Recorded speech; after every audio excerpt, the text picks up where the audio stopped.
Let's talk about perfectionism and how you can get past it. Lately, I've been talking a lot about perfectionism, people-pleasing, and procrastination.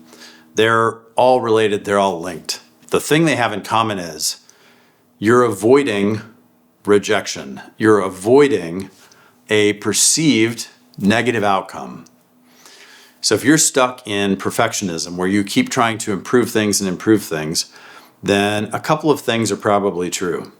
One, you delay releasing things because you are trying to figure out all of the ways that it might not work, to where somebody else might not like it, might disapprove of it, or might ridicule it. That process is really challenging because there's a lot of pressure, and there's this feeling like you have to make it better, like you have to make it a certain way. And whenever you have that have to or must, there's a good chance that that is the result of certain events that have happened in your life, and that polarized response is your response to one of those earlier incidences in life. You know, maybe you did something when you were a little kid, people ridiculed you, made fun of you, said there was something wrong with you, whatever it was, and the emotions around that were so intense and so strong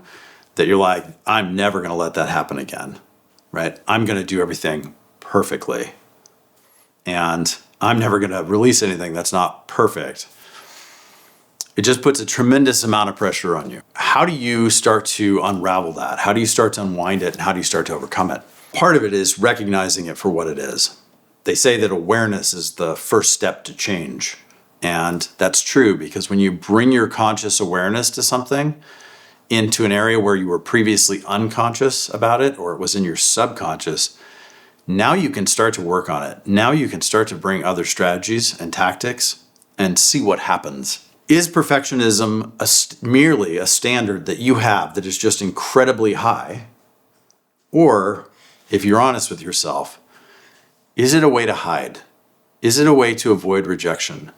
Is it a way to avoid finding out, right? Like a lot of, for example, I've worked with a lot of artists, and I've worked with a lot of business people.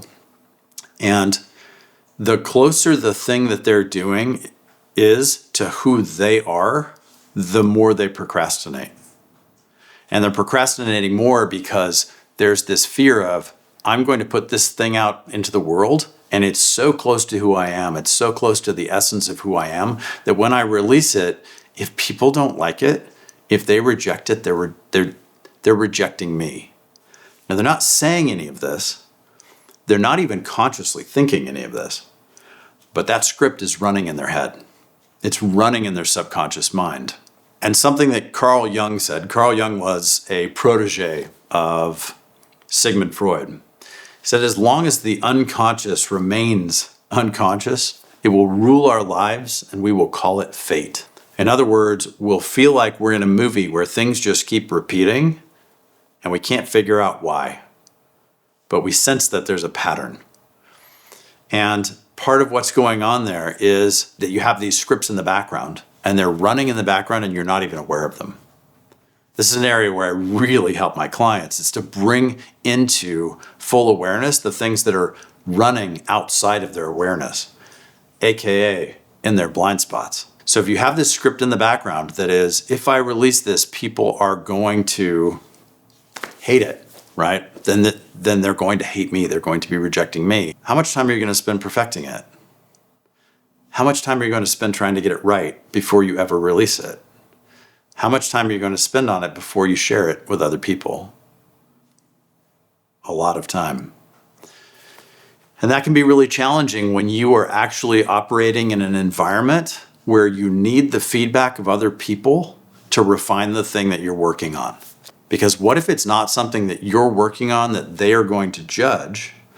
What if it is something that you're working on that you are going to share with them, that they are then going to have input on and feedback on, that's going to allow you to refine it in a way to where when you give it back to them, it's going to be something that they love or they want.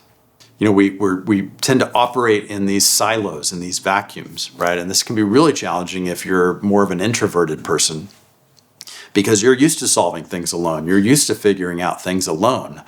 And yet you're operating within a larger environment. You're operating within a system.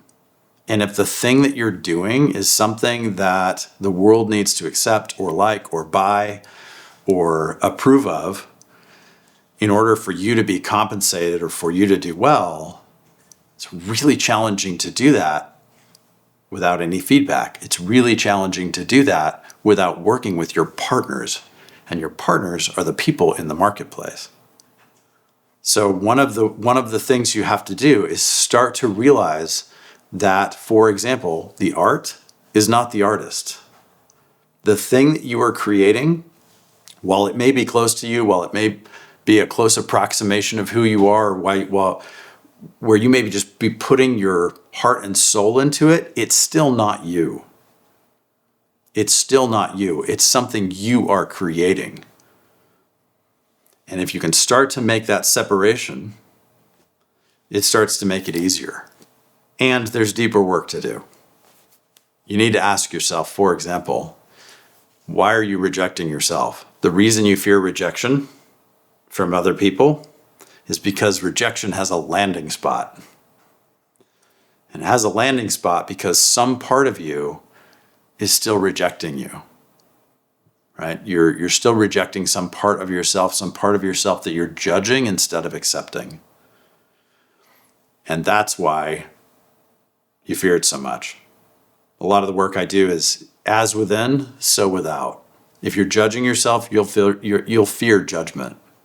If you're rejecting yourself or some part of yourself, you will fear rejection. Whereas, for example, I can talk to somebody and they can tell me something, and if I'm not telling myself that on some level, I don't care. There's no landing spot.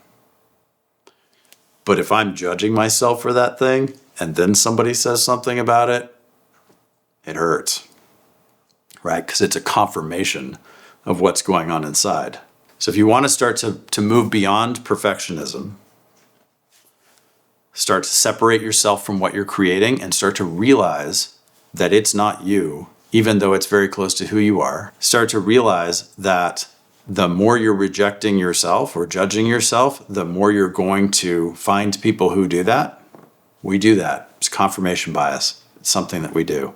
Start to separate that. Start to accept yourself. Stop judging yourself.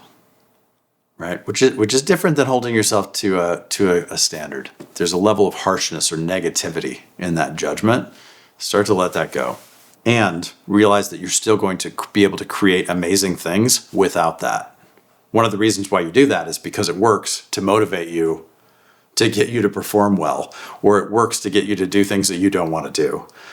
I just want to invite you, and it's a little beyond the scope of this video, because it's a whole body of work that I do with clients, for example.